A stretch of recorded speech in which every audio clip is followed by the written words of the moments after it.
Lagi 2 hari nak birthday Yusra ni. Awak planning party untuk dia lah. Tapi nak kira dulu bajet berapa. So, party, ada food, drinks, decoration, boleh lah. So, kalau food, seorang RM10. Nak jemput 20 orang, sekejap, kira-kira dulu. A few moments later. Berapa nak bayar? Taufik, urgent ni, kirakan quotation ni. Quotation, nak kira ni lagi, nak kira ni lagi. Kau kira apa Taufik? Tak, ni nak buat birthday untuk Yusra. Nak kira-kira ni, nak kira tu lagi. Lepas tu dari tadi tengah calculator, tak dapat-dapat.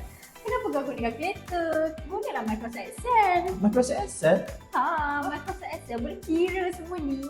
Auto je, guna manual. Mesinnya aku tunjuk. Boleh? Okay, untuk nak buat birthday Yusra ni, kau boleh insert 2 table dalam Microsoft Excel. Okay. So, kita boleh letak first column tu letak item, second column kita letak expenses. So, dalam item tu, kita boleh letak food, drinks, decoration. So, kau plan Nak ayam dengan kek, ayam dengan kek, okay, Yes. and then drinks. sirap bandung. Okay, so bila dah ada total tu, Aha. kau boleh letak dekat expenses. Total untuk food, total drinks apa semua kan.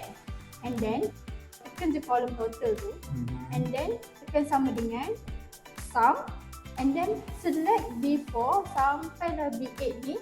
Okay. And then, enter. Oh, Dia akan keluar total. macam tu je? Kayaknya kau tak payah tekan calculator satu-satu. Oh, lagi senang. Excel ni memanglah memudahkan, tapi banyak sangat function. Tak tahu macam mana nak guna. Alah, tak risau. Join je program dari OTC Training Center. Diorang ada program Microsoft Excel dari basic sampai lah advanced level. Semuanya untuk memudahkan kerja Taufik. Tapi program ni boleh dituntut ke? Mestilah semua program boleh ditutup melalui HRD Corp. Nak daftar pun senang je, online je. Oh, kalau macam tu, saya join lah. Hai, kalau kerja banyak pengiraan, Microsoft Excel sangat membantu dan sangat penting. Terutamanya di pejabat yang memudahkan semua pengiraan. Untuk mengetahui lebih lanjut, sila layari website kami iaitu www.otc.com.my dan daftar program Microsoft Excel yang disediakan oleh OTC Training Center Sdn Bhd. Bye!